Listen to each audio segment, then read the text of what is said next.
अध्याय 5 जब जनता बगावत करती है 1857 और उसके बाद। सबसे पहले एक चित्र है। चित्र 1 सिपाही और किसान विद्रोह के लिए ताकत जुटाते हुए। यह विद्रोह 1857 में उत्तर भारत के मैदानों में फैल गया था। पहली हेडिंग है नीतियाँ और लोग। पिछले अध्यायों में आपने ईस्ट इंडिया कंपनी की नीतियों और जनता पर उसके प्रभाव के बारे में पढ़ा। इन नीतियों से राजाओं, रानियों, किसानों, जमींदारों, आदिवासियों, सिपाहियों सब पर तरह तरह से असर पड़े। आप यह भी देख चुके हैं कि जो नीतियाँ और कार्रवाइयाँ जनता के हित में नहीं होती या जो उनकी भावनाओं को ठेस पहुँचाती हैं, उनका लोग किस तरह विरोध करते हैं। नवाबों की छिनती सत्ता। 18वीं सदी के मध्य से ही राजाओं और नवाबों की ताकत छीनने लगी थी। उनकी सत्ता और सम्मान दोनों खत्म होते जा रहे थे।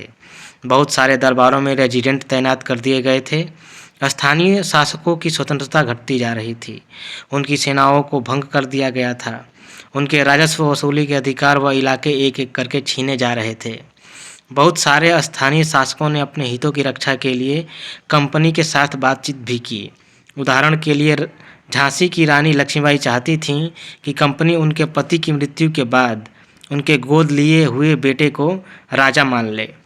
पेशवा बाजीराव द्वितीय के दत्तक पुत्र नाना साहेब ने भी कंपनी से आग्रह किया कि उनके पिता को जो पेंशन मिलती थी वह मृत्यु के बाद उन्हें मिलने लगे। अपनी श्रेष्ठता और सैनिक ताकत के नशे में चूर कंपनी ने इन निवेदनों को ठुकरा दिया। अवध की रियासत अंग्रेजों के कब्जे में जाने वाली आखिरी रियासतों में से थी। 1801 में अवध पर एक सहायक संधि थोपी गई और 1856 में अंग्रेजों ने उसे अपने कब्जे में ले लिया। गवर्नर जनरल डलहौजी ने ऐलान कर दिया कि रियासत का शासन ठीक से नहीं चलाया जा रहा है, इसलिए शासन को दुरुस्त करने के लिए ब्रिटिश प्रभुत्व जरूरी है। कंपनी ने मुगलों के शासन को खत्म करने की पूरी योजना बना ली थी। कंपनी द्वारा जारी किए गए सिक्कों पर मुगल बादशाह का नाम हटा दिया गया।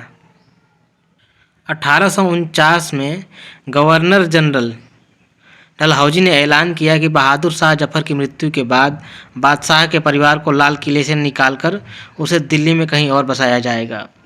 1856 में गवर्नर जनरल कैनिंग ने फैसला किया कि बहादुर शाह जफर आखिरी मुगल बादशाह होंगे। उनकी मृत्यु के बाद उनके किसी भी वंशज को बादशाह नहीं माना जाएगा। उन्हें केवल राजकुमारों के रूप में मान्यता दी जाएगी। किसान और सिपाही। गांवों में किसान और जमींदार भारी भरकम लगान और कर वसूली के सख्त तौर तरीकों से परेशान थे। बहुत सारे लोग महाजनों से लिया कर्ज नहीं लौटा पा रहे थे। इसके कारण उनकी पीढ़ियों पुरानी जमीनें हाथ से निकलती जा रही थी। कंपनी के तहत काम करने वाले भारतीय सिपाहियों के असंतोष की अपनी वजह थी।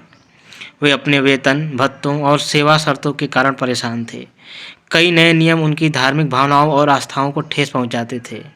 क्या आप जानते हैं कि उस जमाने में बहुत सारे लोग समुद्र पार नहीं जाना चाहते थे। उन्हें लगता था कि समुद्र यात्रा से उनका धर्म और जाति भ्रष्ट हो जाएंगे। जब 1824 में सिपाहियों को कंपनी की ओर से लड़ने के लिए समुद्र के रास्ते बर्मा जाने का आदेश मिला तो उन्होंने इस हुक्म को मानने से इनकार कर दिया। उन्हें ज़मीन के रास्ते से जाने में ऐतराज़ नहीं था। सरकार का हुक्म न मानने के कारण उन्हें सख्त सज़ा दी गई। क्योंकि यह मुद्दा अभी खत्म नहीं हुआ था, इसलिए 1856 में कंपनी को एक नया कानून बनाना पड़ा। इस कानून में साफ कहा गया था कि अगर कोई व्यक्ति कंपनी की सेना में नौकरी करेगा तो ज़रूरत पड़ने पर उसे समुद्र पार भी जाना पड़ सकता है। सिपाही गांवों के हालात से भी परेशान थे। बहुत सारे सिपाही खुद किसान थे। वे अपने परिवार गांव में छोड़ कर आए थे, लिहाजा किसानों का गुस्सा जल्दी ही सिपाहियों में भी फैल गया। गतिविधि। कल्पना कीजिए कि आप कंपनी की सेना में सिपाही हैं। आप नहीं चाहते कि आपका भतीजा कंपनी की फौज में नौकरी करे। आप उसे क्या कारण बताएंगे? सुधारों पर प्रतिक्रिया। अंग्रेजों को लगता था कि भारतीय समाज को सुधारना जरूरी है। सती प्रथा को रोकने और विधवा विवाह को बढ़ावा देने के लिए कानून बनाए गए। अंग्रेजी भाषा की शिक्षा को जमकर प्रोत्साहन दिया गया। 1830 के बाद कंपनी ने ईसाई मिशनरियों को खुलकर काम करने और यहाँ तक कि जमीन व संपत्ति जुटाने की भी छूट दे दी। 1850 में एक नया कानून बनाया गया जिससे ईसाई धर्म को अपनाना और आसान हो गया। इस कानून में प्रावधान किया गया था कि अगर कोई भारतीय व्यक्ति ईसाई धर्म अपनाता है तो भी पुरखों की संपत्ति पर उसका अधिकार पहले जैसा ही रहेगा। बहुत सारे भारतीयों को यकीन हो गया था कि अंग्रेज उनका धर्म, उनके सामाजिक रीति रिवाज और परंपरागत जीवन शैली को नष्ट कर रहे हैं। दूसरी तरफ ऐसे भारतीय भी थे जो मौजूदा सामाजिक व्यवस्था में बदलाव चाहते थे। इन सुधारकों और उनके सुधार आंदोलनों के बारे में आप अध्याय 7 में पढ़ेंगे। चित्र 2 है। उत्तर भारत के बाज़ारों में सिपाही खबरें और अफवाहें फैलाते हुए। क्योंकि कोई दूसरा साधन मुझे लगता है कि आसान नहीं था, इसलिए सिपाही खुद ही सरकार के खिलाफ अर्थात अंग्रेज़ों के खिलाफ अफवाहें फैलाती थी जिससे विद्रोह किया जा सके, आसान हो, ज़्यादा से ज़्यादा जनता उससे जुड़ सके। हेडिंग: जनता की नज़र से। उस ज़माने में लोग अंग्रेज शासन के बारे में क्या सोच रहे थे, इसका जायज़ा लेने के लिए आप स्रोत 1 और 2 को पढ़ें। स्रोत 1: 84 नियमों की सूची। यहाँ महाराष्ट्र के एक गांव में रहने वाले ब्राह्मण विष्णु भट्ट गोडसे द्वारा लिखित पुस्तक माझा प्रवास के कुछ अंश दिए गए हैं। विष्णु भट्ट और उनके चाचा मथुरा में आयोजित किए जा रहे एक यज्ञ में भाग लेने के लिए निकले थे। विष्णु भट्ट लिखते हैं कि रास्ते में उनकी मुलाकात कुछ सिपाहियों से हुई जिन्होंने उन्हें सलाह दी कि वे वापस लौट जाएं क्योंकि 3 दिन के भीतर चारों तरफ कोहराम मच जाएगा। सिपाहियों ने जो कहा वह इस प्रकार था: अंग्रेज सरकार हिंदुओं और मुसलमानों के धर्म को नष्ट करने पर आमादा है। उन्होंने 84 नियमों की एक सूची बनाई है और कलकत्ता में सारे राजाओं और राजकुमारों की मौजूदगी में उसका ऐलान कर दिया है। उन्होंने अर्थात सिपाहियों ने बताया कि राजा इन नियमों को मानने के लिए तैयार नहीं है। उन्होंने अंग्रेजों को घातक परिणामों की चेतावनी दी है। राजाओं ने कहा है कि अगर ये नियम लागू किए गए तो भारी उथल पुथल मच जाएगी कि राजा भारी गुस्से में अपनी राजधानियों को लौट गए हैं। तमाम बड़े लोग योजनाएं बना रहे हैं। धर्म युद्ध के लिए तारीखें तय कर ली गई थी और मेरठ छावनी से एक गुप्त योजना तैयार करके विभिन्न छावनियों में भेज दी गई थी।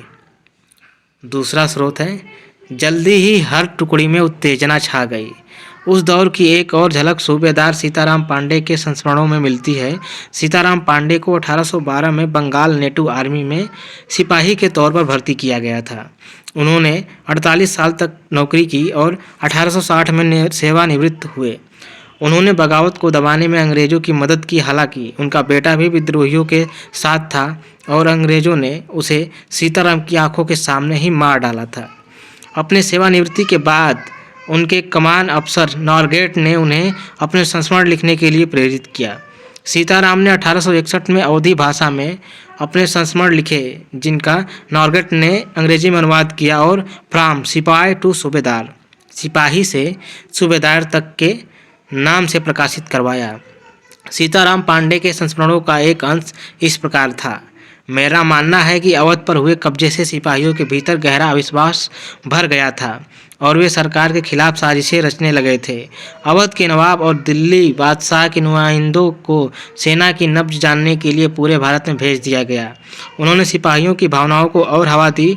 उन्होंने सिपाहियों को बताया कि विदेशियों ने बादशाह के साथ कितना बड़ा धोखा किया है। उन्होंने 1000 झूठ गढ़ डाले और सिपाहियों को अपने मालिकों अंग्रेज़ों के खिलाफ बगावत करने के लिए उकसाया ताकि दिल्ली में बादशाह को दोबारा गद्दी पर बैठाया जा सके। उनकी दलील थी कि अगर सिपाही मिलकर काम करें और इन सुझावों पर अमल करें तो सेना ऐसा कर सकती है। चित्र 3 है। मेरठ में विद्रोही सिपाही अफसरों पर हमला करते हैं, उनके घरों में घुस जाते हैं और इमारतों में आग लगा देते हैं। आप देख सकते हैं कि बाहर कितने सिपाही हैं। युद्ध कुछ लड़ाई झगड़ा का एक सीन दिखाई दे रहा है, समझ में आ रहा है। स्रोत 2 आगे भी जारी है। संयोग से इसी समय सरकार ने हर एक रेजिमेंट में कुछ लोगों को नई राइफल के इस्तेमाल का तरीका बताने के लिए अलग अलग छावनियों में भेजा। इन लोगों ने कुछ समय तक सिपाहियों को प्रशिक्षण दिया। इसी दौरान न जाने कहां से यह खबर फैल गई कि इन राइफलों में इस्तेमाल होने वाले कारतूसों पर गाय और सूअर की चर्बी का लेप चढ़ाया गया है। हमारी रेजिमेंट के लोग दूसरे लोगों को लिखकर यह खबर भेजने लगे हैं और जल्दी ही हर एक रेजिमेंट में उत्तेजना का माहौल बन गया। कुछ लोगों ने कहा कि उनकी 40 साल की नौकरी में सरकार ने उनकी मजहब को चोट पहुंचाने के लिए कभी कुछ नहीं किया था। लेकिन जैसा कि मैंने पहले ही जिक्र किया, अवध पर कब्जे के कारण सिपाही पहले ही गुस्से में थे। स्वार्थी लोगों ने फौरन यह कहानी गढ़ दी कि अंग्रेज तो सबको ईसाई बनाना चाहते हैं, इसीलिए उन्होंने ऐसे कारतूस तैयार किए ताकि उन्हें इस्तेमाल करने से मुसलमान और हिंदू दोनों भ्रष्ट हो जाएं। कर्नल साहब का मानना था कि यह बेचैनी जो उन्हें भी साफ दिखाई दे रही थी, इस बार भी अपने आप खत्म हो जाएगी, और उन्होंने मुझे घर चले जाने की हिदायत दी। सीताराम पांडे, फ्रॉम सिपाही टू सूबेदार, पृष्ठ 162-63। गतिविधि। सीताराम और विष्णु भट्ट के मुताबिक लोगों के दिमाग में मुख्य चिंताएं कौन सी थीं? उनकी राय में शासकों ने क्या भूमिका निभाई? सिपाही क्या भूमिका निभाते दिखाई दे रहे थे?